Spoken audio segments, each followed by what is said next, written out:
Então vamos lá. A gente falou sobre o protocolo de estado de enlace, a gente falou sobre o SPF, sobre o protocolo que ia dar origem ao SPF, né? Sobre a ideia. A gente vai falar hoje sobre o vetor de distância e vai falar depois, né, sobre esses protocolos implementados propriamente na rede. Então, o vetor de distância se baseia na equação de Bellman-Ford, que é uma equação de programação dinâmica, que ela tenta o seguinte, ela tenta calcular o custo mínimo de um pacote indo de x para y, né, dado que a distância é o mínimo entre o caminho, né, entre o elemento x, né, e v, e o caminho mais a distância de v para y. Tá? Então, na verdade, ele quer ver o caminho mínimo de todos esses elementos dentro da rede. Tá? Então, na verdade, o que eu vou fazer é pegar um monte de tabelas e verificar se as somas dão valores diferentes. Então, onde C de V é o custo direto de x para V, né? E V e a distância, o custo estimado de V para Y. Tá? Ou seja, pode ser que, na verdade, o caminho seja direto, então o custo está dado, mas ele quer o mínimo em relação a esse elemento. E o mínimo vai ser dado por todos esses vizinhos de V para X. Então, vamos pegar a mesma estrutura que a gente viu no outro elemento. Eu tenho o cara U, o custo, né, da distância de U até Z é 5, né? O custo de Z até X é 3.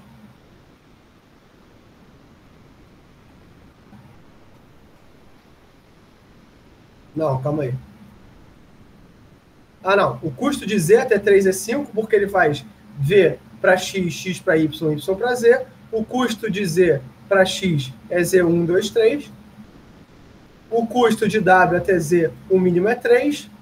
E como é que eu sei isso? Eu vou pegar o custo, né? Por exemplo, o custo saindo de U para Z. Ele vai ser o mínimo do custo de U para V, o custo de U para X, mais o custo de U para W, mais a distância desses caras indo até Z. Então, na verdade, é como se fosse recursivo. Eu vou ver todos os meus vizinhos e vou dizer que o custo até um determinado nó é o custo de eu ir até esse vizinho e o custo que esse vizinho tem para esse nó. Esse meu vizinho vai perguntar qual é o custo para chegar em Z, vendo por todos os vizinhos deles, até que alguém tenha esse custo de D de Z. Tá? Então, eu tenho que perguntar. Então, na verdade, eu vou fazer um flood para a minha rede. Então, na verdade, eu descubro que o custo mínimo é 2,5, 1,3 e 5,3. Tá? Então, eu vou verificar esse custo de todos os meus vizinhos, que é o custo da comunicação direta, mais o custo dos meus vizinhos chegarem, e eu vou pegar o custo mínimo. Como eu vou fazer isso? Todo mundo vai ter que trocar o que a gente chama de tabelas de roteamento. Então, todo mundo tem que trocar suas tabelas de roteamento para que eu possa descobrir essa tabela. Então, a ideia aqui de tempos em tempos, cada nó vai mandar uma tabela com seus vetores de distância, ou seja, a distância que ele tem para os vizinhos. Quando ele receber essa tabela, ele vai pegar e vai fazer aquela equação de novo. Ele vai verificar, dado com o que o cara me passou, o que eu consigo fazer? Será que eu posso fazer um update do meu vizinho? Né? E dentro de condições naturais, né, sem que ninguém tente alterar a tabela, sem que eu perca nenhuma informação, depois de um certo número de rodadas, eu vou convergir para o menor custo possível. Então, cada nó vai esperar, né, por uma mudança no estado de enlace de um determinado vizinho, vai recomputar o vetor de distância usando aquela equação, usando essa tabela nova. Se modificou alguma coisa, ele vai avisar os vizinhos dele. Ou seja, é fácil de ver também que ao longo do tempo, isso tem uma tendência a ficar, né, com muito... Se a tua rede é muito grande,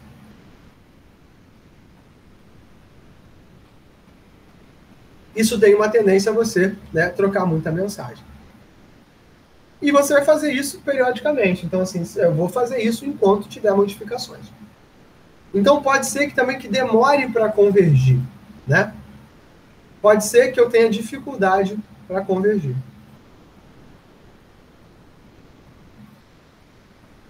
É um processo que é iterativo, né, e assíncrono, né? Eu estou sempre olhando o meu custo local e o que meus vizinhos dizem que é verdade. é um processo distribuído e que vai parar sozinho, né? Ou seja, ele para quando não tiver mais como convergir. Os vizinhos só vão comunicar com os outros vizinhos se for necessário, e se não tiver nenhuma notificação, eu não tenho nenhuma ação tomada. Ou seja, é um processo totalmente distribuído. Ou seja, na verdade, cada nó só tem a visão dele e do que ele recebe dos vizinhos. Ele não tem uma visão global da rede, como era no SPF, onde todo mundo no SPF eu tenho que ter a visão de todo mundo o tempo todo. Aqui não. Aqui eu tenho só se mudar alguma coisa. Então, por exemplo, aqui no tempo zero, eu tenho aqui o A se comunica com B com valor 8, com D com valor 1 e acabou. O resto, todo mundo está infinito. Eu tenho aqui alguns problemas de assimetria, né? Ou seja, assimetria custo diferente, ou seja, um custo muito alto e um enlace assim que não existe, mas isso é possível, isso é factível, isso existe em redes normais. Então, todo mundo vai trocar suas tabelas, né? Vai mandar as tabelas para os vizinhos. No tempo 1, eu vou receber as tabelas dos meus vizinhos, computar a nova distância e mandar esses novos valores para os meus vizinhos se mudar alguma coisa. Se não mudou nada, não mando nada. Vou receber, computar de novo e mandar para os meus vizinhos. E eu faço isso iterativamente, né? Então, no T1, B sabe que a distância de A é para 8, com C é 1 e D é 1. Então, olha só, o A para o C, que no primeira tabelinha estava infinito, ele vai receber agora que A vai ser o caminho de A até o caminho que for, né? Só que o caminho de A até B ele vai vir para 9, porque ele vai saber que o caminho de A para B é 8 e a distância de B para C vai ser calculada como 1. Então, o mínimo entre 9 e infinito é 9, ele vai assumir o 9. Então, o caminho para B, ele vai ver o seguinte, né? Ele vai acabar descobrindo em algum momento que, né, depois de algumas iterações, que o melhor caminho para B vai ser o que vai via D, né? É o caminho de A para D, D para E e E para B, ao invés desse caminho de 8. Então, na prática, esse caminho de 8 vai deixar de ser usado. Eu vou saber que ele existe, mas ele não é o meu melhor caminho. Então, a tabela vai mudar, a tabela em C vai mudar, a tabela em E vai mudar, e eu vou ter que trocar todos esses elementos. O B vai computar essas modificações, e olha só como é que vai ficar. Ele vai pegar o mínimo de C para D, que é aquele caminho de 8, né?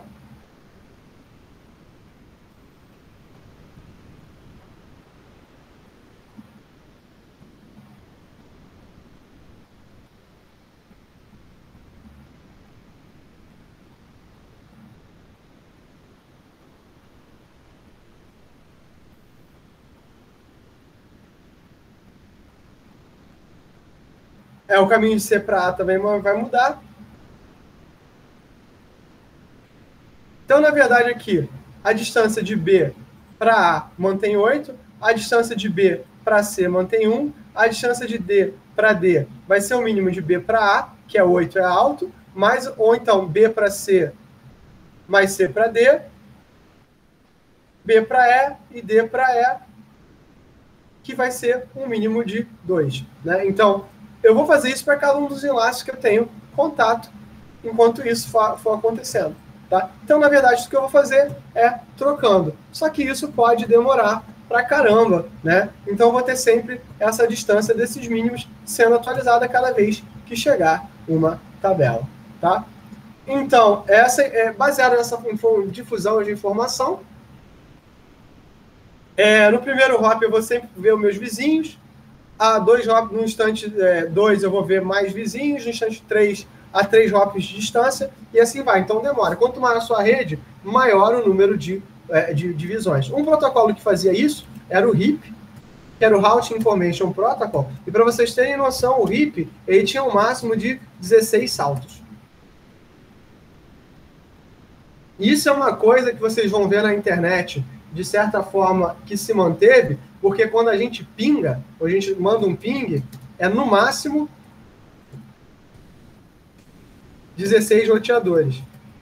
Senão a gente considera que a rede da Flood. E por que 16? Porque antigamente, no RIP, a gente tinha 16 saltos no máximo, por causa do número de tempo que demorava para fazer a difusão. Então, assim, se você tinha uma rede muito grande com muitos roteadores, a tendência é que você ficasse o tempo todo trocando, isso é um saco. Aí eu faço uma pergunta para vocês. Nesse tipo de protocolo aqui, o que acontece se no meio do caminho você tem que mandar um pacote enquanto a rede está se organizando? Você vai ter a melhor informação possível? Não. Você vai ter um caminho bem mais ou menos. E é o que tem para hoje. Então, essa rede aqui que tem até 4 saltos de distância, todo mundo vai ver todo mundo até o momento 4. Se muda um custo, né? Eu tenho que notificar os vizinhos e refazer todas essas contas.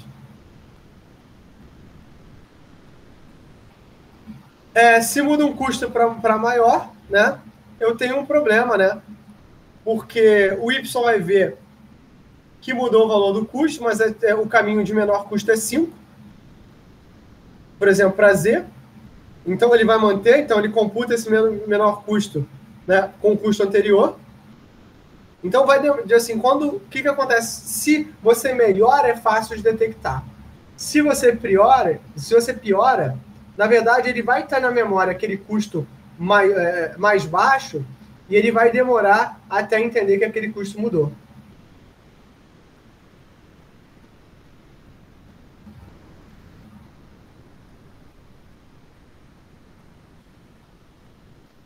Tá? Então, na verdade, principalmente se eu tenho ciclos, né? Então, o nome disso, né? Tipo assim, então, vocês vão ver o seguinte, qual é o problema? Algoritmo, quando você não tem a visão completa da rede, você não sabe exatamente quem mudou. Né? Então, isso é um problema. Essas são dificuldades que a gente vai ter, justamente porque ele calcula o menor custo mais a distância para um outro elemento. Então, na verdade, esse custo que muda, se ele não vê, ele não sabe exatamente o que mudar. Né? Isso é um problema, por isso que algoritmos distribuídos são difíceis da gente lidar, né? Porque eles demoram essa convergência. Bem, então, em termos de complexidade, você tem aqui umas trocas de mensagens mais intensas no vetor de distância. No tempo de convergência, o link state é mais rápido. Em termos de robustez, né, o vetor de distância ele é melhor porque, na verdade, você independe por mais que tenha problemas, você independe da visão dos outros elementos, entendeu? Então, você pode ter a tua própria visão, apesar de você ter poder calcular um caminho correto. Mas isso faz parte do jogo. Qual é o fato? Quem vocês acham que venceu? O link state ou o vetor de distância? Quem vocês acham que hoje em dia na internet a gente usa? Coloca aqui no chat, por favor.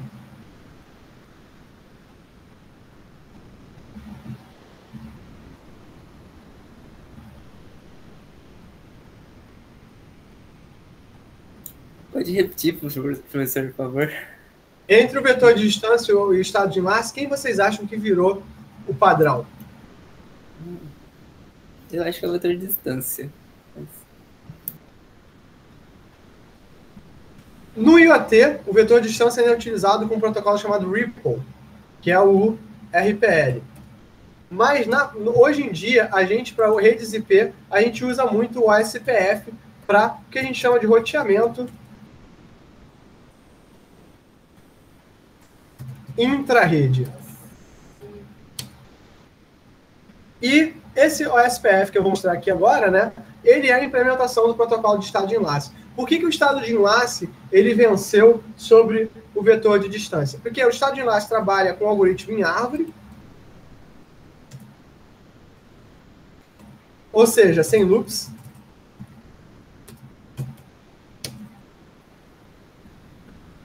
Ele funciona bem para redes maiores, né?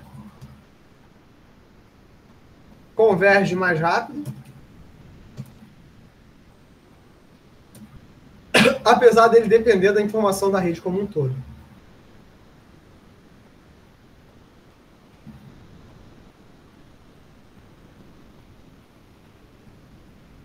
Agora, algumas coisas que a gente viu, né? Até agora, o que a gente viu é que todos os roteadores eram idênticos, né? E que a rede era o que a gente chama de uma rede plana. Quer dizer o seguinte, não tem hierarquia na rede. Na prática, a gente não trabalha assim. Eu não posso armazenar todos os destinos em todas as tabelas de roteamento, isso é impossível. São bilhões de destinos no mundo, mesmo no IPv4, a gente sabe que tem milhões de destinos. Eu tenho o que a gente chama de autonomia administrativa, né? Porque a internet é uma rede de redes, então cada rede pode operar da forma que quiser. Até hoje você pode implementar a tua rede em RIP, se você quiser, só não é uma vantagem muito grande. Inclusive, né, na semana que vem a gente vai ter um workshop para montar uma rede com vocês usando o equipamento da Cisco. Então, vou pedir para que vocês instalem o Cisco Packet Tracer na máquina de vocês. O Packet Tracer funciona para Windows, Linux e Mac, então não tem problema. Então, se você usa o que quer que você use, você vai conseguir. Cláudio, eu uso Chrome OS. Beleza, você usa a versão para Linux, que vai funcionar. Então, como é que a gente resolveu esse problema, né, da internet ser gigante? A gente agregou roteadores em regiões conhecidas como sistemas administrativos, sistemas autônomos, também conhecidos como domínios. Então, o que é um domínio? É um conjunto de roteadores que pertence a uma determinada operadora de internet, a uma determinada rede. A UFRJ é uma região autônoma, um sistema autônomo. Por quê? Porque se a internet se cortar de fora da web, a nossa rede interna continua funcionando como se nada tivesse acontecido. Professor, essa rede interna da UFRJ tem como se diz? Eu esqueci o nome. Mas ela fica ali no CT mesmo? Tipo, a sala com os roteadores e tudo mais? O NCE. Fica no CT ou no Fica no NCE. Ah, tá. Fica no NCE. Na verdade, o NCE, ele não nasceu um instituto. Ele era um órgão especializado que fazia o mesmo trabalho que hoje seria da TIC. Então, toda a infraestrutura de chegada da rede no fundão, ele chegava primeiro pelo NCE. E aí é distribuído, né? Seria distribuído para o resto da universidade.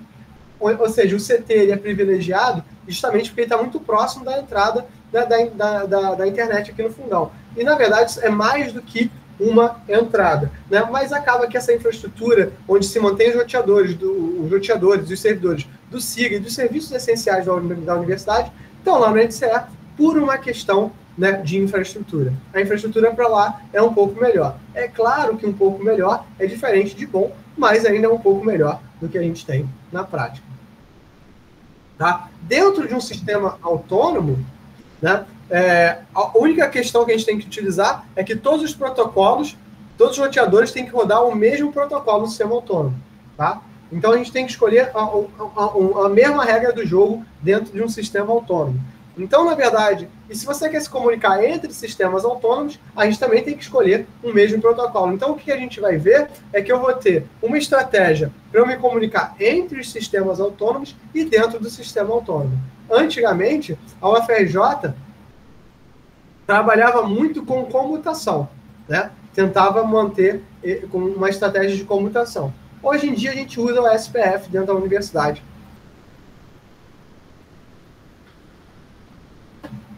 E aí, o que eu vou ter? Eu vou ter uns roteadores que são chamados de roteadores de borda, né? Que são a borda entre os sistemas autônomos. Esses roteadores de borda eles vão ter que rodar tanto o protocolo interno do teu sistema autônomo, quanto o protocolo de troca. Entre sistemas autônomos ou entre domínios, né? Eu vou ter um outro tipo de roteamento que eu uso o BGP, que é o Border Gateway Protocol.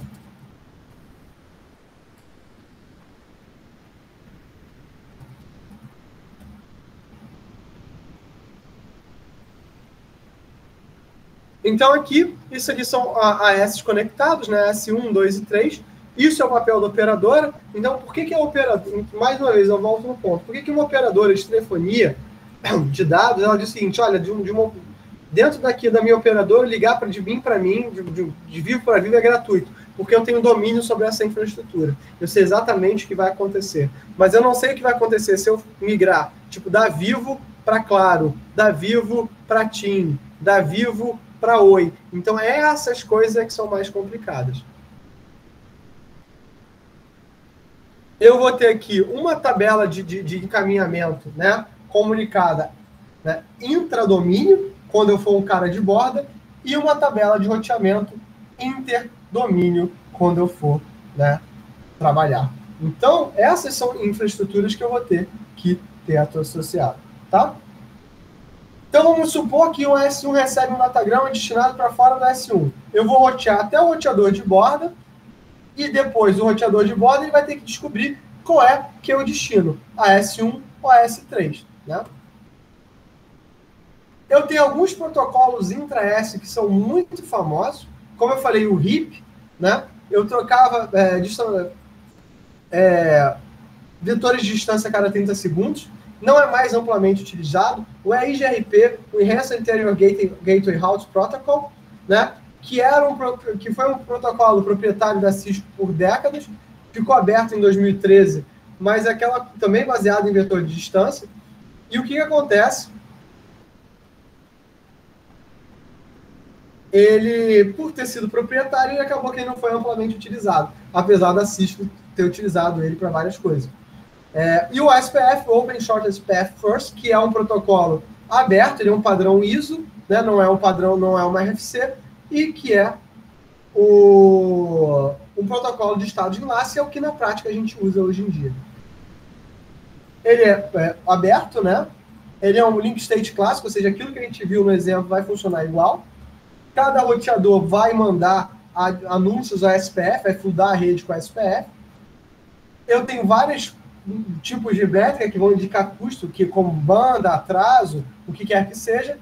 E todo o roteador vai ter a topologia completa da rede ou da tabela para computar a tabela de roteamento. Ou seja, o output desse algoritmo é uma tabela de roteamento.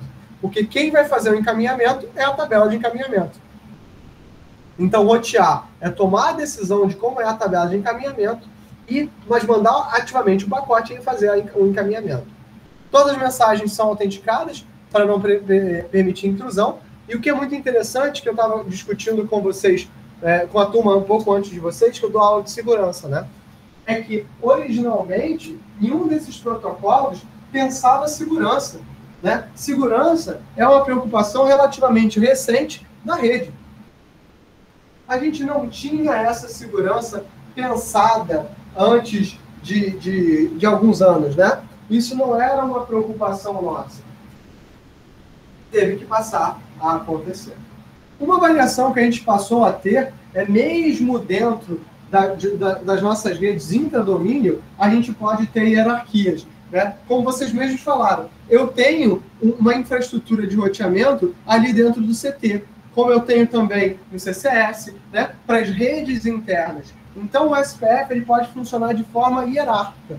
Como assim? Uma hierarquia onde eu tenho o que eu chamo de backbone. Backbone é o que a gente chama de sistema de distribuição. Um sistema de distribuição que recebe um enlace e vai transmitir para as outras unidades da universidade, né?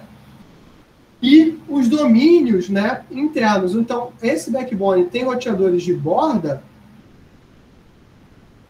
com a própria rede. Então, tradicionalmente, hoje em dia, é mais fácil ver redes hierárquicas do que redes planas. A UFRJ ela é muito grande. A gente está falando de aproximadamente entre alunos funcionários e os funcionários entre técnicos administrativos e docentes, eu estou falando por volta de um corpo de 75 mil pessoas. Então, a gente tem redes muito grandes. Se você soma com as redes do Parque Tecnológico e tudo, aí, mais o pessoal que está na vila, né, da cidade universitária, eu estou falando de aproximadamente 100 mil pessoas dia, 120 mil pessoas dia. Então, se o UFRJ fosse uma cidade, a UFRJ seria uma das maiores cidades do estado do Rio, né, em número de habitantes. Então, a gente divide essas... Só o CT são 10 mil pessoas todos os dias. E o CT não é o maior centro da UFRJ, é o CCS. Então, para vocês terem noção do volume de trabalho. Então, a gente tem muitas redes, essas redes são complexas, e a gente acaba trabalhando com essas regiões. Então, o que acaba? A gente divide isso por dois motivos. Um, para esse fluxo do SPF não ser um flood total, eu poder floodar só a nível da minha rede local, e aí eu vou saber, para poder encontrar dentro da minha topologia, e eu poder fazer com que o meu backbone é que tenha a noção de encaminhamento. Então eu vou encaminhar dentro da minha rede, para os roteadores da minha rede, e vou encaminhar para o roteador de borda, que vai caminhar para o meu backbone.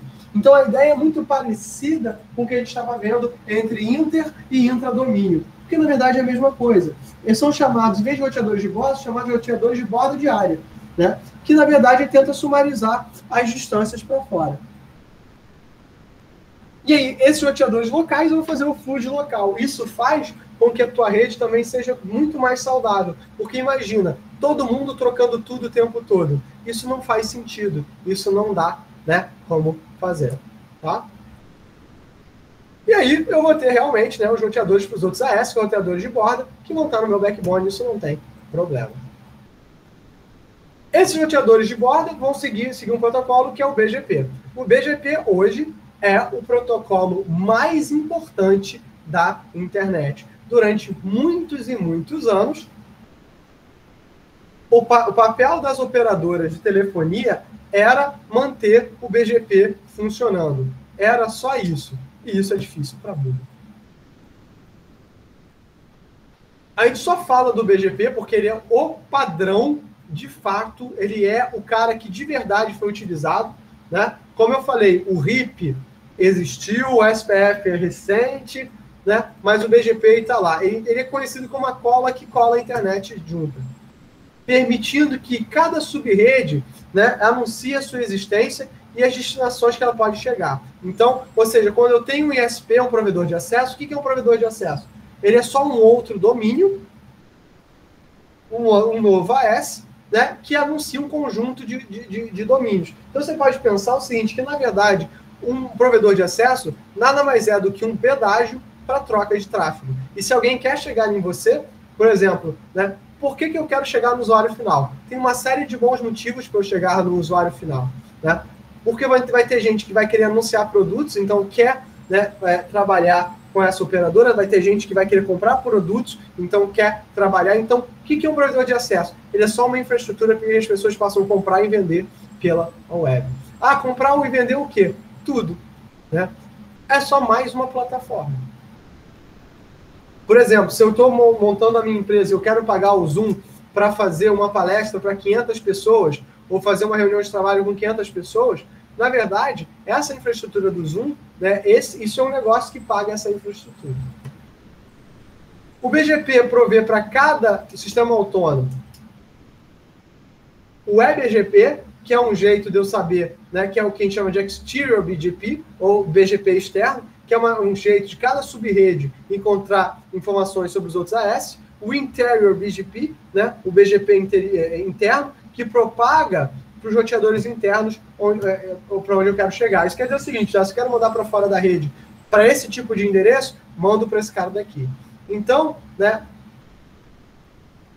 ele vai determinar quais são as boas rotas baseadas em informações e políticas. E o que é uma boa rota aqui é diferente do SPF. As métricas do SPF eram banda, atraso, perda de pacote. Quais vocês acham que são as métricas do BGP? Que as operadoras mais usam?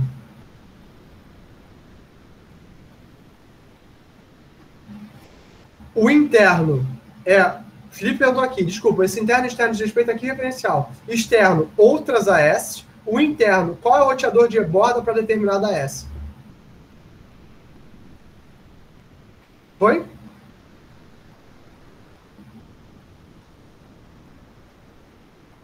Sim, não, talvez. Vixe, não. Então, olha só. BGP externo. Vamos voltar aqui na figura. Calma aí.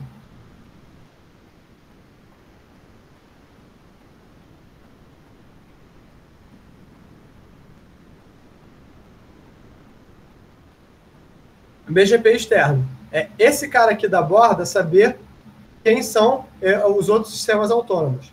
Uma vez que com o BGP externo eu sei quem são os outros sistemas autônomos, o interno propaga para os roteadores de dentro do sistema autônomo quais são os caminhos. Se eu tenho que mandar, se eu quero mandar para o AS2, eu vou dizer o seguinte, você tem que mandar para um B. Se eu quero mandar para o S3, eu vou dizer, você quer mandar para um C. Essa é a diferença. Ficou mais claro? Perfeito.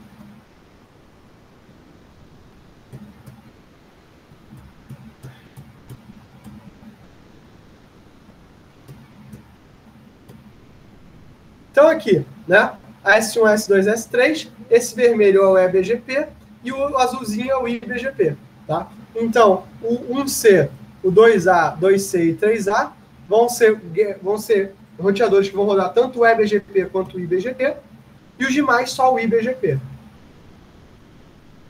O BGP é baseado em sessões, né? 2 roteadores BGP trocam mensagens sobre conexões TCP, tá? Olha que interessante. Caguei mais uma vez o sistema, né, a questão da pilha de protocolos. Eu estou usando uma conexão TCP num momento. Isso eu vou chamar de caminho de anúncio, que é o caminho que vai trocar as minhas tabelas de anúncio. Então, se no S3 ele vai anunciar que ele tem um caminho do S3 para X, e X está em outro sistema autônomo qualquer, ele vai mandar isso para o S2 via o Gateway 2C. O S3 vai ter uma política, uma promessa para o S2 que ele vai do forward para X, né? E isso vai fazer esse anúncio, né? Então, o BGP, a rota, é sempre um prefixo mais atributos, né? Onde o prefixo é o destino que está sendo anunciado, com 2 importantes atributos. O AS, a lista de AS pela qual você tem que passar para chegar nesse novo caminho, e o próximo nó, né? Ou seja, todo nó BGP, o que ele verifica é o seguinte, é esse ASPF para quem você quer enviar e qual é o próximo nó que vai mandar. Como eu faço isso nó a nó, eu sempre vou ter o caminho que eu quero, né? Então, por exemplo, eu tenho aqui, meu Deus do céu, como as pessoas gostam de mandar mensagem. X, né, é o caminho. Você, para chegar em X, tem que passar, digamos que você está no S1, você tem que passar para o S2, e vai ter que passar pelo S3, e o próximo nó que você vai fazer, por exemplo, o roteador 2B. Então, isso que é aqui aqui está no roteador 2B. Aí, quando você chegar aqui em 2B, você vai pegar essa mesma coisa aqui. O próximo roteador vai ter o seguinte, para chegar em X, o próximo nó é 2C. Aí vai ter a mesma coisa. O próximo nó chegar em 2C, o próximo nó é 3A. E é isso que ele tem. Essa é a lista de caminhos. Então, eu sempre sei. É um esquema de saltos único, onde eu só vejo o próximo salto. Eu não tenho uma visão completa da rede. Principalmente nesse caso, isso é muito importante, porque essa rede é gigantesca. Agora eu estou falando de realmente trocar na internet. Eu não tenho como ver a internet como um todo. Eu tenho milhares, centenas de milhares de roteadores espalhados pelo mundo. Talvez já até na ordem dos milhões. Então, eu pensar em trocar todos esses dados com todo mundo sabendo o tempo todo, não tem caminho, não tem jogo. Aqui a política pode ser financeira, tá? O meu próximo caminho pode ser dado através da política. Essa política pode ser um custo, né? Esses sistemas autônomos são as operadoras. É isso mesmo. É isso. São os operadores. Tem um custo porque o operador é um negócio, né? Só que o negócio do operador é mandar dados de um lado para o outro. É isso. Por que você, por exemplo, assim, eu era da TIM. E aí é bem bom, essa pergunta é excelente, porque você começa a entender quais são os negócios das operadoras. Por exemplo, né? Há uns anos atrás, hoje eu posso falar com menos propriedade do que eu podia falar uns anos atrás, mas quais eram as estratégias de negócio que as operadoras tinham? Né? A estratégia de negócio que a TIM tinha era oferecer um produto mais barato possível. Essa era a ideia da TIM. A TIM queria te oferecer o produto mais barato possível para atender o máximo de pessoas possível, e a infraestrutura dela não precisava ser tão boa. Tá? Era uma infraestrutura que era muito refugada da TIM, dos outros países, da TIM Itália, esse tipo de coisa. Então, era uma estratégia de negócio. A estratégia de negócio da Oi era te oferecer o máximo de produtos possíveis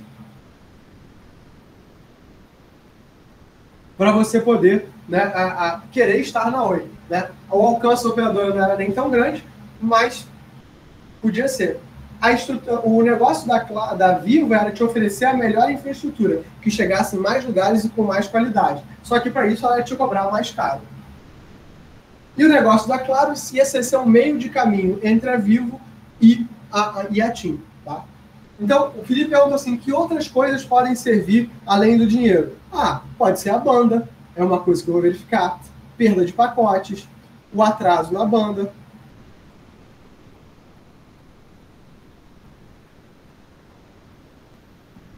Não, olha só, um sistema autônomo, Felipe, é só uma organização que tem um conjunto de roteadores que falam o mesmo protocolo. A UFRJ, por exemplo, não é uma operadora, mas é um sistema autônomo. O dia que a UFRJ escolher passar tráfego por ela, a gente tem toda a infraestrutura necessária para ser uma operadora. Não tem problema nenhum. A gente pode ser uma operadora, mas é uma decisão de escolha. A gente tem a mesma infraestrutura de uma operadora local. E se a UFRJ decidisse ser uma operadora, inclusive ela era uma operadora até grandinha, porque a gente já tem 100 mil pessoas. Mas o que a gente não vê? A gente não vê nas nossas operadoras a infraestrutura de roteamento. Porque se a gente pensa na estrutura de casa, a gente tem o modem vai chegar numa caixa de roteamento, né, que está lá na rua, né, que é um armário lá da rua de vocês. Esse armário ele vai chegar num sistema autônomo primário, que é uma pequena unidade da tua operadora, que vai chegar na rede da operadora. Então, essa mesma estrutura hierárquica que eu falei do OSPF, ela hoje existe dentro da tua operadora. É que a gente só é a pontinha. A única coisa que a gente está vendo é chegar o cabo na nossa casa, seja ele fibra ótica, seja ele um cabo coaxial. Mas isso, assim, o papel é a mesma coisa. E, por exemplo, o que a gente vai ver cada vez menos é quando a gente chegou, por exemplo, com o 5G, existe um tipo de produto que tá sendo visto, que é o seguinte, né? A operadora, ela vai, ao invés de te entregar um modem como que você tem aqui em casa, onde tem que vir alguém aqui botar um cabo, imagina a operadora poder dizer assim, você poderia ir na loja da Vivo, da Claro, da TIM, e dizer, eu quero uma conexão banda larga. Eles dão uma caixinha com 5G e dizem o seguinte, olha, tá tudo ativado, é só plugar na tomada. E tá resolvido.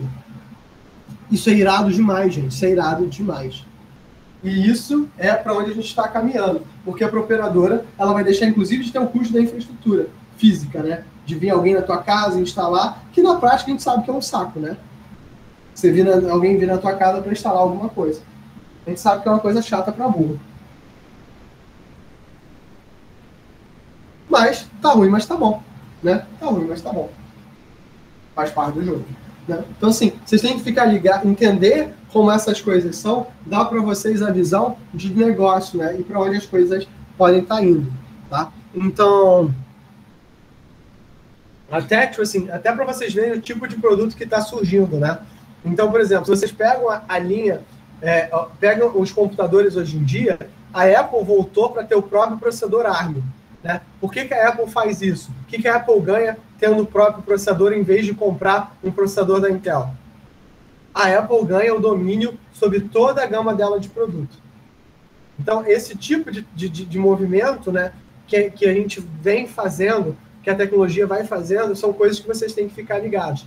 Por exemplo, há uns anos atrás, quando a Apple lançou o MacBook Air, ela lançou um computador sem placa de rede.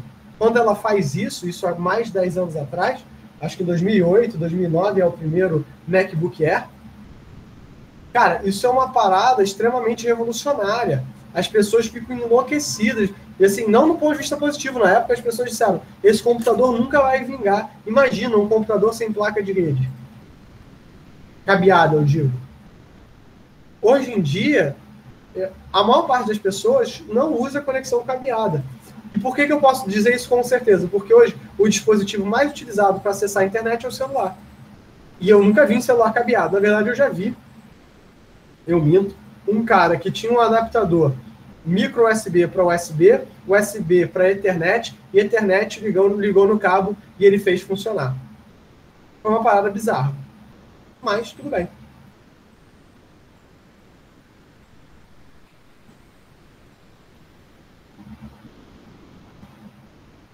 Então, assim, esse tipo de coisa acontece. E como eu falei, a cola disso tudo é o BGP, porque essas roteadoras, esses roteadores, o 5G, o teu cabo, está tudo dentro de um mesmo balaio. Né? Então, aqui, tem aqui o S1 e o S2, o S3 vai fazer o advertisement para o 2C, via eBGP, o 2C vai fazer o advertisement via IBGP para os roteadores internos, o S2, baseado na política, vai fazer o advertisement, né, do 2A via eBGP desse caminho S2, S3X para o S1, e o S1 vai fazer, né, advertisement interno. Pode ter mais do que um caminho e chegar, aí é uma decisão política. Qual o caminho que ele vai decidir? Esse aqui ou esse aqui é baseado na política interna. Muitas das vezes, apesar desse aqui ser um caminho mais rápido, os operadores escolhem, por exemplo, fazer esse caminho aqui porque a infraestrutura é mais barata. Por exemplo, não sei se vocês sabem, mas aqui tem a Vivo e a Nextel, elas dividiam aqui na cidade do Rio de Janeiro a infraestrutura de comunicação. Então, às vezes, era mais barato para falar com alguma outra operadora através de um acordo comercial do que trabalhar diretamente. Então, isso é comum, as operadoras dividirem acordos de telefonia. Uma coisa que é um pouco diferente do Brasil é que no Brasil a infraestrutura de comunicação ela é da empresa. Nos Estados Unidos, por exemplo, a infraestrutura de comunicação ela é do país. E isso é uma decisão estratégica. Por quê? Porque no momento de uma guerra, né, o país se dá o direito de tomar posse daquela infraestrutura de comunicação. Então, para as operadoras, os operadores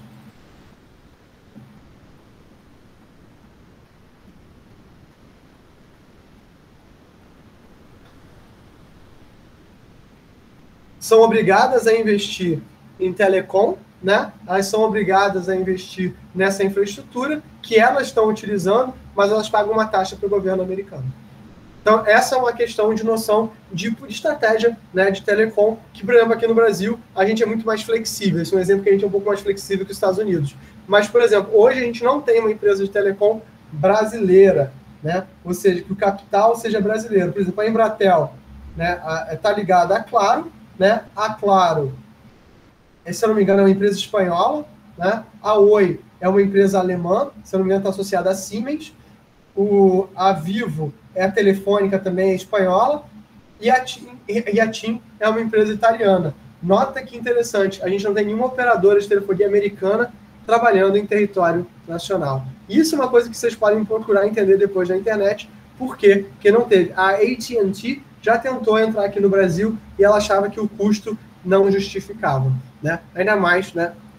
Eu não sei, vocês são novinhos, eu não sei se vocês se lembram, quando a GVT chegou no Rio de Janeiro, quando ela chegou no Rio de Janeiro, ela atropelou as outras operadoras devido, tipo assim, à qualidade, né, do produto que eles estavam oferecendo. Durante muito tempo, a GVT foi a líder aqui no Rio de Janeiro. Tinha uma disputa muito grande entre a NET e que hoje é Claro, né, e a Oi, né?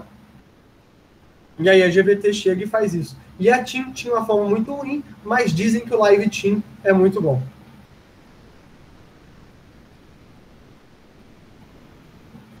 Então, as mensagens são trocadas por conexões TCP, como eu falei, isso é um absurdo, mas é um absurdo justificado. As mensagens são open, né, de abrir uma conexão entre dois roteadores, updates para fazer o advertisement de um caminho, keep alive para manter o status da conexão e notification se tiver algum erro dentro da rede, tá?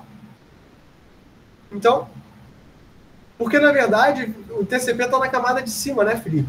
Então, se a gente pensar naquele conceito de pilha de protocolos e da independência entre camadas, o BGP está dizendo, dane-se, vou usar a camada de transporte e não quero nem saber, né? Então, assim, é um protocolo que precisa da camada de cima para manter o status da camada de baixo.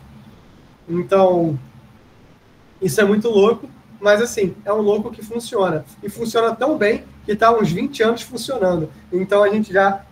Então, é aquilo que eu estava comentando, né? A pilha de protocolos, a internet... Inclusive, um colega da turma de vocês anterior falou o seguinte, Cláudio, Mas, assim, se você pegar a história da gente de computadores, é bacalho atrás de bacalho, né? Eu falei, porque, na verdade, o que a gente pensou era nesse conceito de pilha de protocolos, mas os protocolos dessa pilha ISO-OSI, eles não são bons o bastante. Eles não eram bons o bastante. E aí a gente começou a usar os protocolos TCP e IP, que não era uma pilha, era só um conjunto de bons protocolos que faziam sentido entre si, e a gente acabou utilizando esses bons protocolos. Então, em vários momentos, eles quebram. O BGP quebra, o NAT quebra, QoS, qualidade de serviços, vai quebrar quando vê o campo de TOS do IP. Então, esse tipo de coisa são coisas que eles acabam, né, a prática do dia a dia foi melhor, né, absorveu essa teoria que a gente tinha, tentou seguir essa teoria, porque a pilha ainda tenta seguir essa teoria, mas quando isso é difícil de fazer, tem-se um quiproquozinho para lá e para cá. Esse aqui é um exemplo desse Path Advertisement, né? Então, existem diferenças de política inter e entre roteadores. As políticas entre sistemas autônomos, né, é uma negociação empresarial.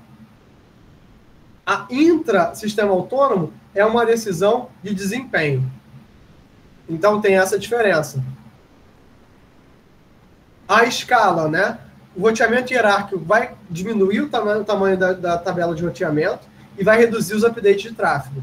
Em termos de performance, né, a intra-S foca em performance e a inter-AS, a política, né, vai dominar sobre a performance.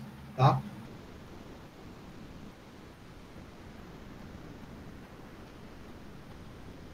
Então, o que acontece é o seguinte, intra-S, eu vou fazer a política de roteamento que tem o menor custo intradomínio, tá?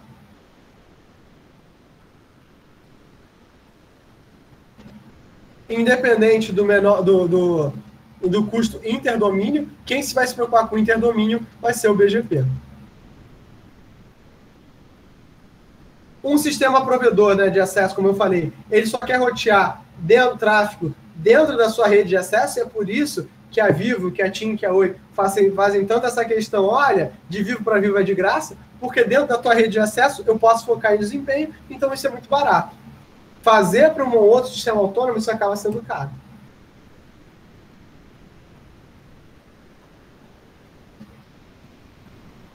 Então a ideia é justamente eu evitar o máximo possível fazer isso quando eu puder.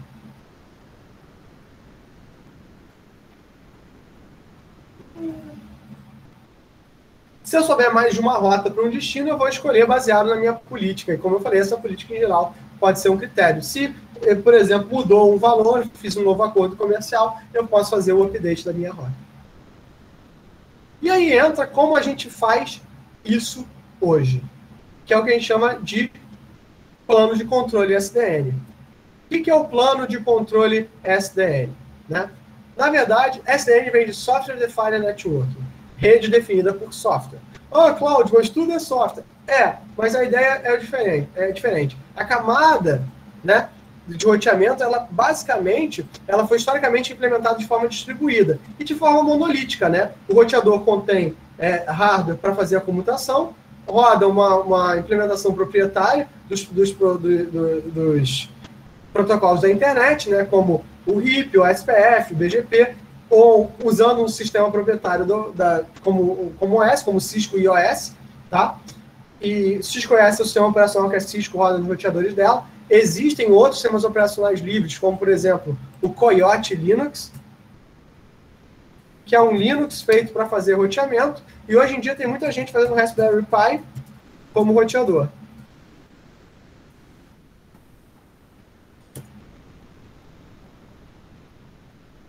E só que, começou a surgir essas middle boxes, né?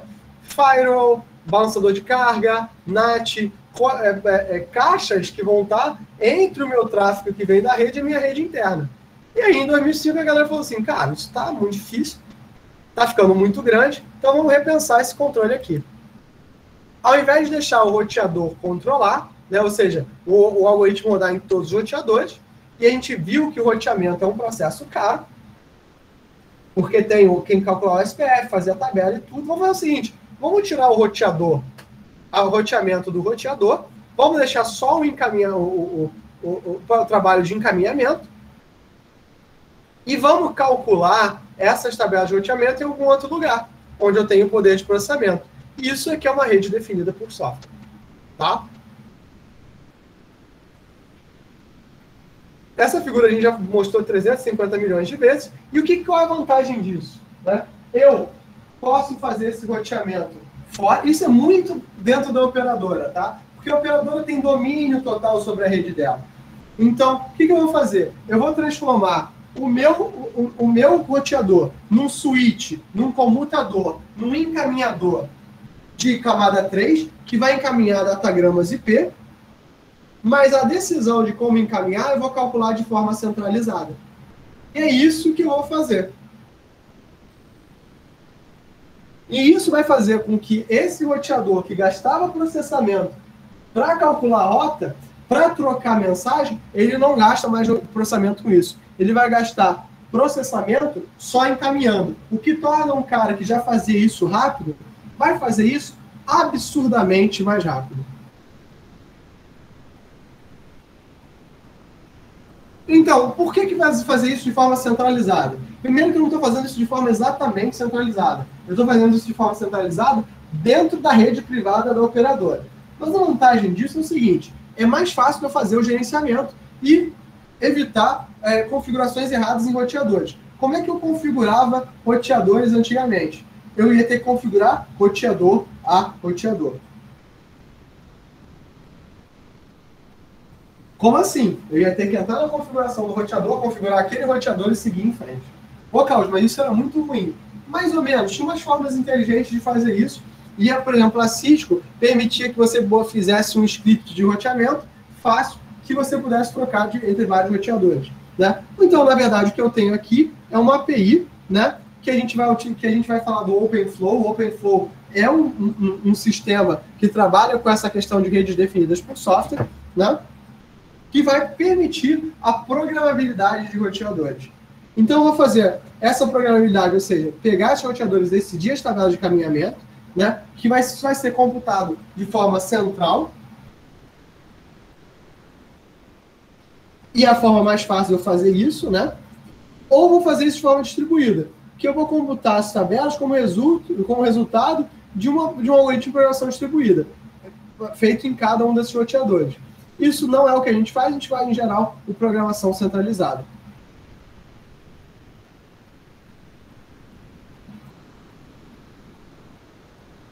O OpenFlow, por exemplo, ele é um protocolo aberto, é o que a gente tem utilizado na prática hoje. Então, na verdade, a analogia é que a gente tinha o mainframe, né? Saiu do mainframe, que era um cara centralizado, para o PC. Na verdade, o mainframe ele era fechado, proprietário, seguro, para uma tecnologia aberta, que é o que a gente tem trabalhado. Fazer essa engenharia de tráfego que a gente faz era difícil, usando os protocolos tradicionais, justamente porque eles operam de forma autônoma, né? É difícil forçar um determinado caminho sem que eu faça um roteamento estático, ou seja, eu coloque aquela tabela diretamente. Com o OpenFlow é fácil de fazer isso, porque no roteamento tradicional eu teria que forçar pesos, né? E aqui eu posso simplesmente dizer passa por aqui. Então, esse processo de engenharia, inclusive essas políticas, essa dificuldade que a gente teve, por exemplo, assim, dentro do domínio, eu sigo o protocolo e o interdomínio que se vire, aqui isso deixa de ser verdade. Aqui é mais fácil eu lidar com esse tipo de questão. Então, questões como balanceamento de carga, questões como bloqueio, fazer um caminho dedicado para um determinado tipo de tráfego, tudo isso eu consigo fazer. Cláudio, isso é quebrar o conceito da pilha de protocolos. Gente, esquece, vai quebrar mesmo, ninguém não quer nem saber. Então, tudo que eu posso fazer, eu consigo remapear aqui usando o OpenFlow. Então, eu consigo pensar, eu vou chamar vai ter o que eu chamo de Flow Basic Forwarding, né? Um protocolo de encaminhamento baseado em fluxo. Esse fluxo pode ser o tipo de dado, pode ser o tipo de protocolo, pode ser o que for. Eu vou ter um cara que vai estar dividindo, né, esse control plane e esse data plane. Então, o data plane agora ele é só forwarding e o control plane é só routing.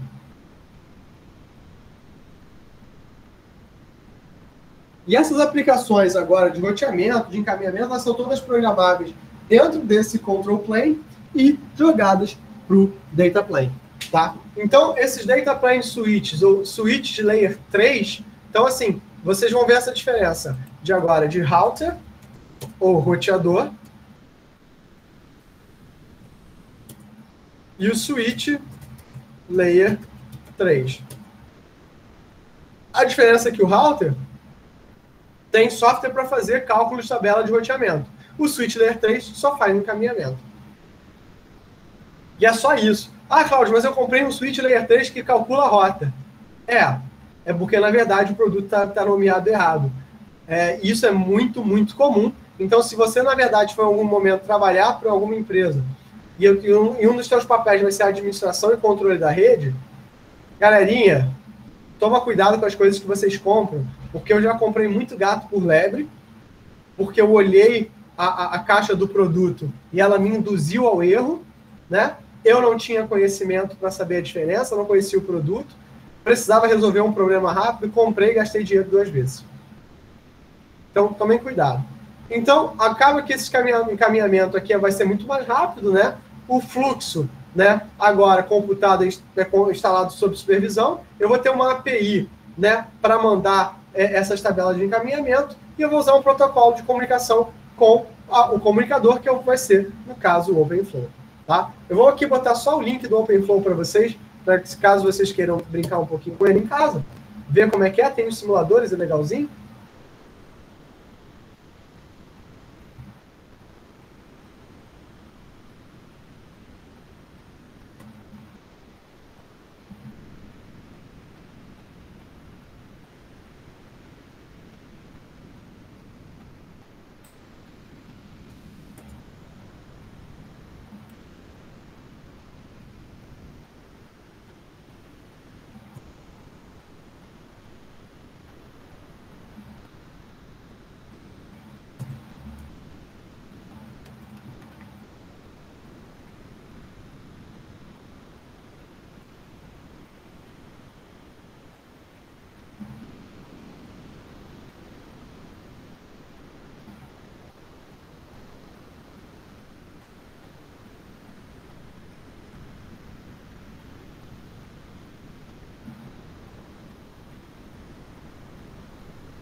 Tá, botei aqui, já... Então, o controlador SDN, que vai ser o cara que vai começar agora a calcular, e é o começo do plano de controle, vai ser o cara que vai manter a informação sobre o estado da rede, que vai interagir com o controle da rede através de uma API, né, de acesso, vai interagir com os switches através de uma outra API, e é implementado como um sistema distribuído, né? Só por uma questão de performance e tudo. Mas ele é um servidor, de certa forma, calculando. E acima desse candango, vai ter o que a gente chama de aplicações de controle da rede, que é onde vai estar a lógica dessa informação, que vai ser controle de acesso, balanceamento de carga, roteamento. São esses caras aqui que vão coletar as informações de roteadores, vão fazer um mapeamento e jogar isso de volta para o controlador, e o controlador vai para os roteadores. Então, o controlador SDN ele vai ter o OpenFlow SNMP, que é um que a gente vai ver mais para o fim do capítulo, que são os protocolos de controle. Vai ter aqui um sistema distribuído para coleta de informações e tudo, e uma interface para trabalhar com esses sistemas de controle que são acesso. Pode ser sistemas web, pode ser o que for. Aqui eu vou fazer comunicação, aqui eu vou fazer o gerenciamento da rede, e aqui eu vou fazer o cálculo. O OpenFlow, esse protocolo, ele vai operar entre o controlador e o switch, ou seja, Do switch para cima vai ser REST, vai ser SOAP, vai ser o que quer que seja, trocando mensagens TCP com criptografia opcional, 3 classes de mensagem, do controlador para o switch, mensagens assíncronas, que são do switch para o controlador, e simétrico, né, onde eu preciso de decisão. O protocolo é distinto dessa API do OpenFlow, que a API é utilizada para fazer, né, só os encaminhamentos. Tá? A API é só aqui, esse OpenFlow Protocol é com esses elementos daqui.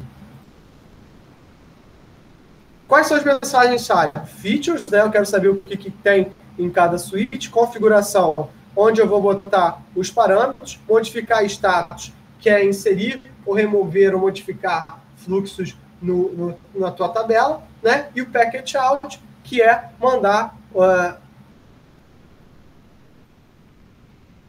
forçar um fluxo por uma determinada porta de saída específica.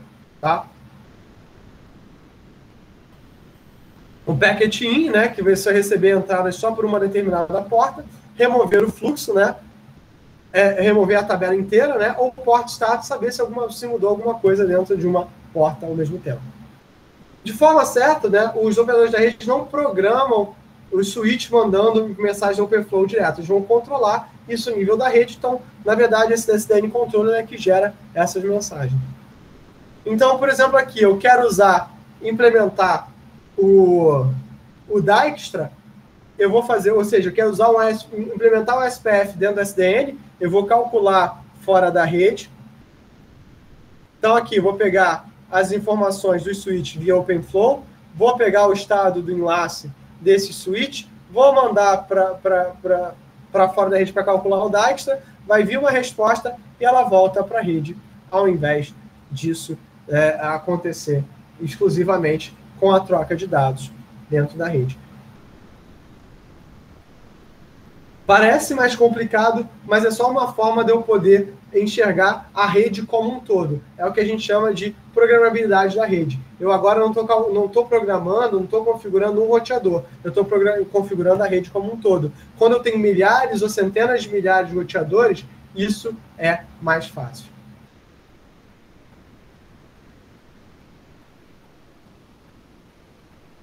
Um dos jogadores de ADL, que é o Open Daylight Controller, né, que ele é o cara que vai trabalhar com serviços de topologia tradicionais. O outro é o controlador chamado de ONUS, onde ele vai trabalhar com as abstrações que eu tenho só do meu roteador em si. Né? O ONUS, as aplicações são realmente separadas do controlador. Ele vai trabalhar com protocolos, né, baseados a conteúdos específicos para cada serviço, e é interessante. Inclusive, né, existe uma grande discussão que o grande problema hoje da internet é que ela é baseada em endereços. Ela não é baseada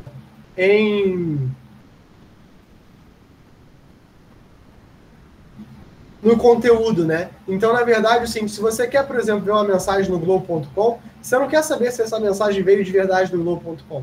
Você quer aquele conteúdo. Pela forma que a gente trabalha hoje com roteamento, isso não é possível. Então, a ideia é que o SDN seja capaz de resolver esse tipo de coisa. E ainda existem muitos desafios em aberto. A gente está migrando a rede para esse SDN, né? Então, o desafio é segurança, como garantir a segurança da minha rede SDN, né? Robustez a falhas, dependability, né? A capacidade que eu tenho de manter minha rede estável, né? Protocolos específicos para missões específicas, né? Como, por exemplo, tempo real, super confiável, super seguro. Escalar isso além de um AS, como é que você lida as políticas de roteamento fora do seu próprio AS, mas trocar essas tabelas entre controladores, entre redes. Entre redes, a gente ainda usa o BGP, então isso é muito maluco, mas a gente funciona. O BGP, ele continua funcionando. E a gente considera que esse é o futuro das redes tradicionais, né? Que a gente acha que, né, as redes centralizadas acabam sendo, né, trabalhando, sendo melhores. Que através da SDN a gente vai conseguir resolver problemas com controle de congestionamento. Mas como é que a gente pode fazer, implementar isso, evoluir? Ainda tem todos aqueles desafios para a gente estar trabalhando. Ou seja, o SDN é o futuro, mas é um futuro em construção. E é por isso que a gente ainda vê as duas abordagens de roteamento. E aí, também para essas abordagens de roteamento, a gente está vendo o ICMP. Né? O ICMP é um dos protocolos mais importantes, que é o Internet Control Message Protocol, que, na verdade, ele é um protocolo que ele visa buscar e comunicar para a gente informações sobre a rede. Então, na verdade, ele não está trocando dados propriamente, ele é como se fosse um auditor da situação da nossa rede. É através do ICMP que a gente faz o ping. Né? O ICMP é que vai fazer mensagens de erro, tentar encontrar um host, encontrar porta, um protocolo, né? Mensagem de eco. Né?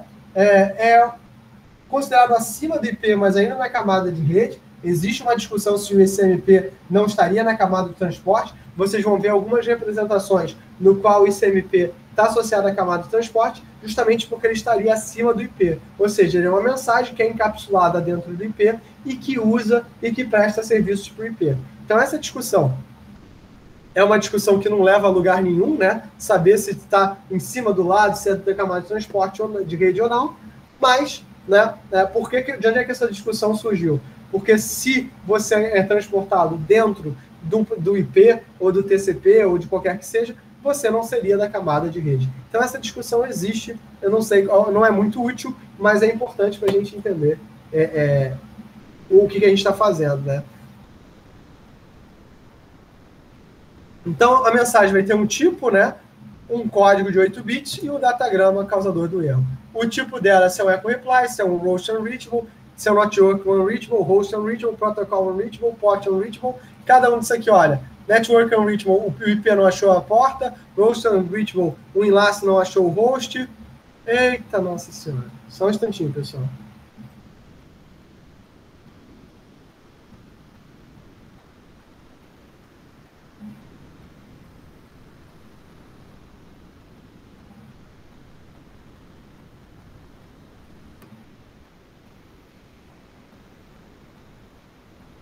E assim, e olha só, unreachable é diferente de unknown. Qual que vocês acham que é a diferença?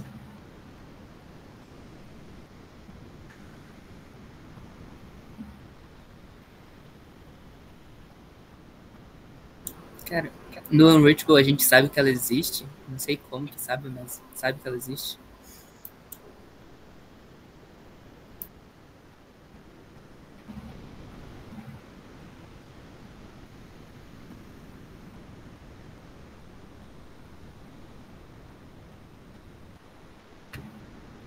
Na verdade, é parecido com isso, assim. Unreachable é o seguinte: estava na minha tabela de roteamento, mas por algum motivo eu não chego nele.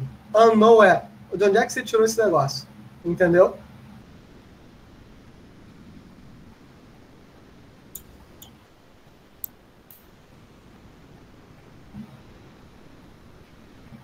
Sim, não, talvez. Deu pra entender, sim. Beleza, perfeito. Então, olha só. E o resto é controlador, TTL expirou, TTL time to leave, cabeçalho quebrado. Então, assim, tem várias pequenas mensagens. O Traceroute, aquela aplicação que a gente usou em sala de aula, ele também usa o ICMP. Ele manda um conjunto de segmentos DP para o destino, né? Calcula os TTLs e usa, né, o datagrama que chegou nesse enésimo roteador, né, para calcular o tempo, até que ele recebe uma mensagem do ICMP do tipo 11. O ICMP tipo 11 é o TTL expirou, ou seja, até onde a minha rede vai. Então, eu vou chegar, né, e recordar os tempos, e através disso que eu sei como é que é o estado da minha rede, quanto tempo está demorando para chegar num determinado destino. Né? Então, a ideia é eu fazer esses probes, né, essas tentativas. Né? Então, essa tentativa é até que eu chegue num elemento que está unreachable. Tá? Então, o ICMP ele só serve para isso. Ele, na verdade, é um pacote de tentativa. Né? E, na verdade, um dos primeiros ataques que a gente teve foi o que a gente chamou de IP spoofing. Que era fazer o seguinte, o mesmo procedimento desse traceroute, só que eu mandava tantos ICMPs, que as máquinas não conseguiriam mais responder e eu crashava. Né? E o IP spoofing foi um dos tipos de ataque mais comuns e mais importantes que a gente teve, no sentido de complexidade, e que, na verdade, fez com que a gente começasse a fazer a implementação de drops de pacote, né? Algumas implementações, elas não aceitam pings, né? Algumas redes não aceitam pings justamente para se proteger desse tipo de ataque. Primeiro, porque é muito fácil. Então, o que a gente faz é um DDoS, que é um Distributed Denial of Service.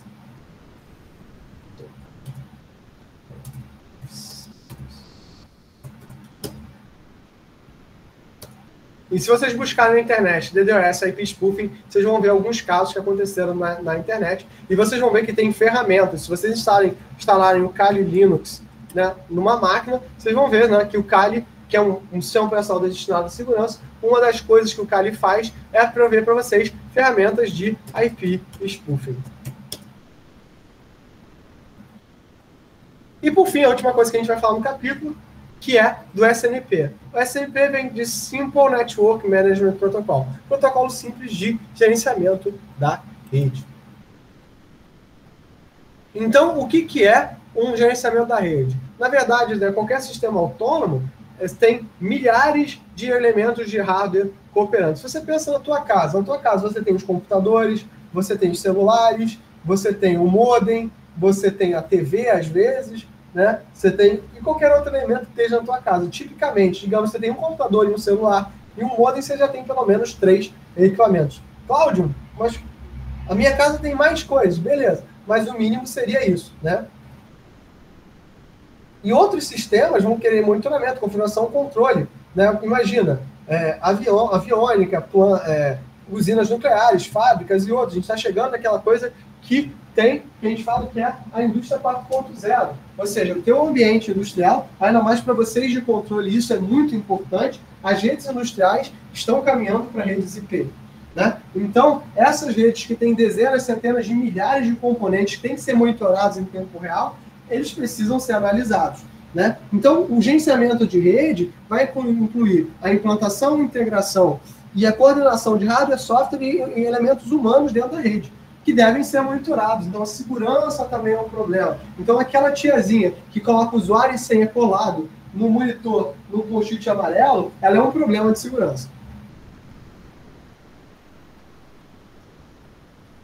E aqui são os diversos componentes, né? Então, eu quero, né, os servidores, os dispositivos e os dados, eu quero poder gerenciar essas coisas. Então, na verdade, surge um protocolo, que é um protocolo que captura informações desses caras o tempo todo para atualizar no gerente da rede do que está acontecendo.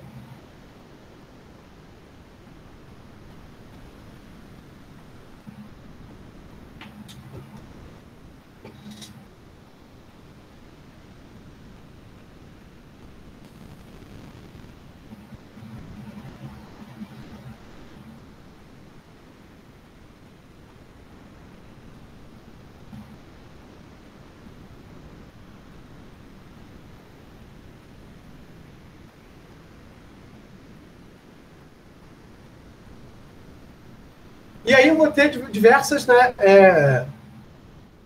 formas de gerenciar isso. Ou eu posso simplesmente fazer isso acessando as máquinas manualmente e trabalhando isso, que é uma coisa bem idiota de fazer, ou eu posso... Por que isso é idiota? Porque com milhares de máquinas a chance de você ter trabalho infinito é muito grande, e você vai ver vários administradores de rede que ainda trabalham simplesmente indo máquina a máquina, querendo trabalhar com isso não é esperto, ou você pode usar um protocolo, como o SNMP ou o MIB. Né? O MIB na verdade, uma infraestrutura de software que vai permitir que, periodicamente, esses dispositivos acabem me informando os status deles. E aí, se eu tiver que fazer uma manutenção individual, isso vai ser tranquilo. Ou seja, torna o administrador da rede um cara reativo, né, proativo e não reativo. Ou seja, como assim? Ele vai conseguir se antecipar no momento que o problema existe, a tentar consertar um elemento, ao invés de esperar um usuário informar, não estou com um problema para utilizar alguma coisa. Aí surge como alternativo o NetConf e o Yang, que são, na verdade, o Yang é uma linguagem de modelagem que vai influenciar, não sei se algum de vocês desenvolve aqui, conhece o Docker e o Kubernetes, conhece o YAML. O Yang é uma linguagem de modelagem para fazer, que você conseguiria modelar os componentes que estão na tua rede de forma que você conseguisse coletar dados e realizar ações remotamente através de um protocolo único. Enquanto no SNMP ele vai me avisar e eu vou ter um conjunto limitado de ações, no NetConf isso é mais aberto, mas é mais complexo. Então, eu vou ter dois tipos de comando no SNMP, né? O de request response, né? E uma vez eu corrigi uma prova do ENAD que a gente perguntava para o cara já formado em rede, né? Porque era de um curso de rede, perguntava para o cara qual era a função do servidor SNMP e qual era a função do cliente SNMP. Então, a função do servidor, segundo um dos candidatos, era responder às requisições do cliente SNMP, e do cliente era, né, fazer requisições ao servidor SNMP. Isso aí realmente é de doer o coração. Então, para que isso não aconteça, né, qual é a função do cliente SNMP? Coletar informações sobre os status de serviços e do hardware dos dispositivos da rede, para serem mandados para o controlador, para que eles possam avisar o administrador da rede ou realizar ações remotas a serem configuradas pelo administrador. Tá? Essa é a função. Eu tenho, né, as mensagens response e request, que vão ser mensagens do agente, e as trap. Né? A trap é uma mensagem de um evento excepcional, como realmente uma falha de hardware.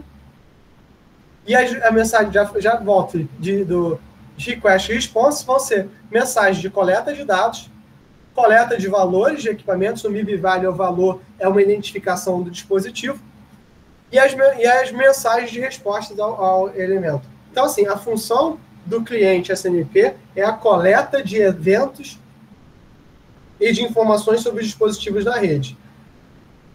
A função do servidor SNMP é gerenciar, informando o administrador de rede os status da rede e enviar ações a serem tomadas pelos próprios dispositivos para consertar alguma coisa, se necessário. Ou seja, automatizar esse processo de controle. Esse aqui é o campo de cabeçalho da SNMP, uma PDU, ou seja, um Physical Data Unit, um Request ID, um erro de status, um erro de índice e os nomes das variáveis. Esse é o tamanho da minha PDU. Pode falar, Heitor. Professor, ainda não entendi ao certo o que é o cliente. Ele é tipo outro computador? É qualquer computador, qualquer elemento da tua rede que tenha um protocolo SNMP instalado. Em geral, qualquer dispositivo, implementação do Windows, do Linux, do Android, ele já vem com SNMP instalado. Você só tem que configurar para que isso funcione. Em geral, a gente está cagando para isso, deixa para lá e segue o baile. A rede, por exemplo, da NCE, ela tem SNMP, e aí, tipo assim, quando a gente chega na sala da administração, tem um baita de um painel gigante com todas as máquinas do NCE ativas, e aí, sim, se dá algum problema em algum servidor, o administrador da rede do NCE já me manda um WhatsApp e fala: Cláudio, deu zica, conserta lá o teu servidor que está com problema. E eu acho isso maravilhoso. Automatiza bastante, é muito mais rápido a gente resolver as coisas. Saquei, show. Agora, imagina, pegar uma rede tipo do CT, você tem que, assim, deu um problema lá no laboratório. Como é que era? O laboratório que vocês fizeram Comp 1 e Comp 2. Não, vocês não fizeram. Vocês fizeram só Comp 1. Tem um laboratório lá no Bloco A gigante. Eu esqueci o nome do laboratório. Imagina, estraga uma máquina lá, o cara só sabe se um aluno reclama, né? Tipo, cara, isso não tem como acontecer.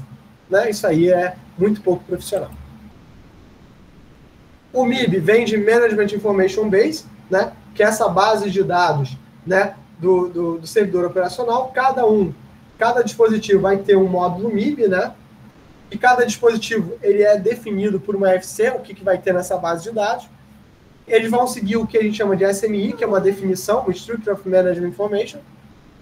E esse, por exemplo, aqui é um exemplo aqui. Eu tenho um ID de objeto, o que eu faço com um datagrama UDP que foi enviado, número de portas do dispositivo, erros, datagramas perdidos, todos esses tipos de coisas que vão servir para a gente identificar problemas. Já o NetConf, o objetivo é ser para largas escalas, né? Fazer ainda mais coisas que o SNMP, porque, na verdade, o objetivo do NetConf vai ser que mais do que eu configure as coisas e alerte o administrador da rede, a própria máquina possa se consertar. Tá?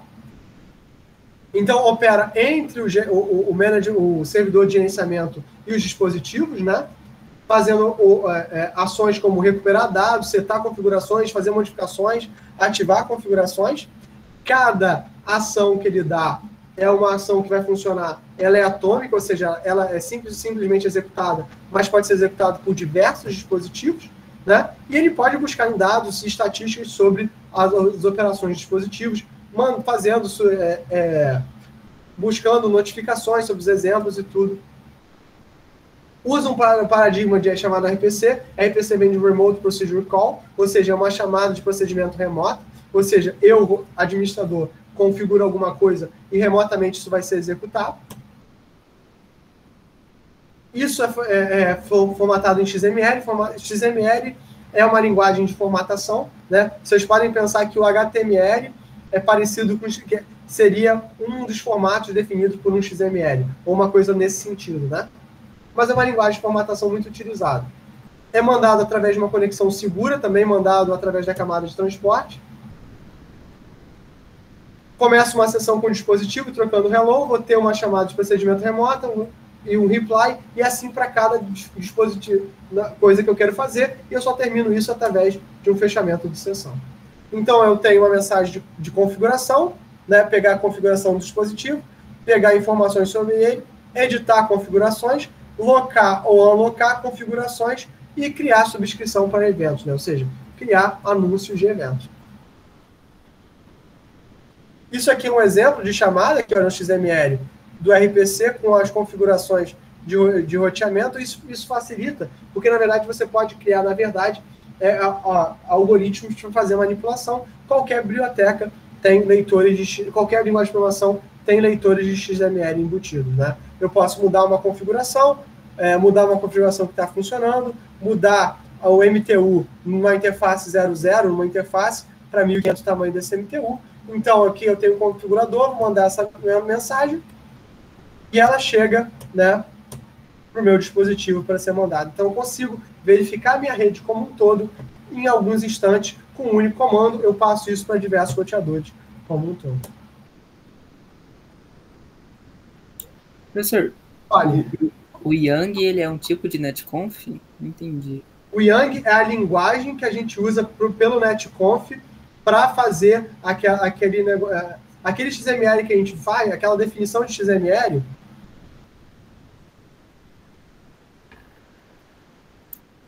Isso aqui, tem esse edit config, esse target, esse config, esse interface, isso é o Yang.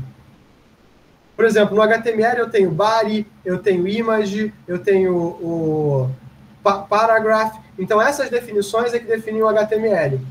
Esse edit config, target é que vai definir o Yang. Entendeu? E o XML? Para mim, isso era XML. XML é um negócio genérico. Você que define o que vai ter. XML é esse formatinho aqui, que está entre maior e menor, e o que você abre você tem que fechar. Isso é o XML. Ok. Tá bom? Uhum. E o Yang é justamente esse arquivo aqui.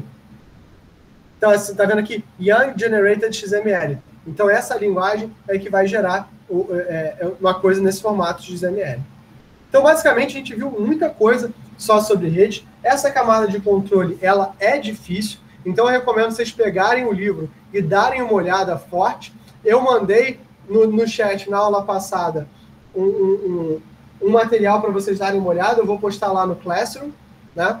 Mas leiam. É importante vocês entenderem o que a gente anda fazendo, né? A gente vai mostrar um exemplo prático usando o Package Tracer na próxima aula, tá? Esse exemplo prático a gente vai fazer a montagem de uma aula. Quem vai ministrar essa aula é meu aluno de doutorado, que é o Gabriel. O Gabriel é um cara... Hoje eu sou diretor da Cisco Academy na UFRJ, mas eu quero passar essa função para o Gabriel. Eu acho que isso é uma coisa legal. A gente ministra os cursos da Cisco e a certificação da Cisco dentro da universidade, né? A gente ministra os cursos Cisco 1, 2 e 3, que podem ser utilizados como matérias, caso vocês não tenham feito ainda as matérias de livre escolha de vocês. Então, é isso. É legal vocês darem uma olhada. Então, não deixem de dar essa leitura. É difícil, não é óbvio. Várias das coisas, às vezes, ficam um pouco complicadas. Então, leiam para me trazer as dúvidas. Só retornando o que a gente falou no começo da aula, a gente adiou o trabalho, cuja entrega era para hoje, para quarta-feira que vem, para vocês terem um respiro, mas não deixe de entregar. A aula da semana que vem, que é uma aula prática, também vai ficar gravada, porém, entretudo, contando, todavia,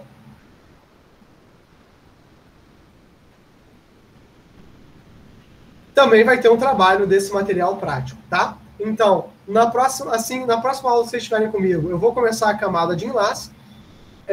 Eu acho que vai dar tempo de a gente falar da camada de enlace também.